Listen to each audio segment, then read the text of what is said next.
중국 허난성에서 은행에 맡긴 돈을 찾을 수 없게 된 예금주 수천 명이 대규모 시위를 벌였습니다. 그러나 정체불명의 흰옷을 입은 사람들이 나타나 무력을 사용하며 시위대를 강제 해산하려고 시도했고, 이로 인해 참석자 여러 명이 다쳤습니다. 모든 현장에 함께하며 시위대 주변에서 질서 유지 활동을 하던 경찰은 이들을 그저 지켜만 보다가 시위대가 해산되자 시민들을 연행했습니다. 예금주들은 중국 전역에서 모인 피해자가 2천에서 3천 명이라고 주장했습니다. 그들은 허난성과 안우이성에 소규모 마을은행 6곳에 맡긴 돈을 지난 4월 중순부터 인출할 수 없게 됐다며, 총 피해 규모가 400억 위안 약 7조 7천억 원이고 예금주는 40만 명에 이른다고 밝혔습니다. 문제가 된 은행은 허난성 위저우 마을은행, 상차이 후이민 마을은행 등 총 6곳입니다.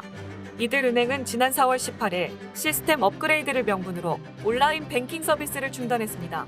지점을 직접 방문한 예금주들은 예금을 인출하려 했지만 방역 등을 이유로 예금 인출을 제지당했습니다. 소규모 마을은행 5곳에 무려 7조 7천억 원에 가까운 돈이 묶인 것은 중국 핀테크 업체들의 홍보로 인해 중국 전역의 고금리 상품으로 소개됐기 때문입니다. 각 은행의 지점에서 항의하던 예금주들은 은행들의 묵묵부답에 중국 중앙은행인 인민은행 지점이 위치한 정저우에 몰려들어 시위를 벌였습니다.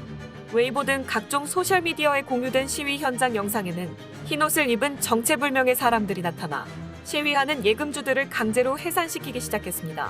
시위대에 참가한 장모 씨는 에포크타임스와의 인터뷰에서 흰옷을 입은 사람도 있었고 검은 옷을 입은 사람도 있었다. 조폭인지 경찰인지 알 수 없는 사람들이 우리에게 달려들어 계단에서 끌어내리고 발로 차고 주먹으로 때렸다고 말했습니다.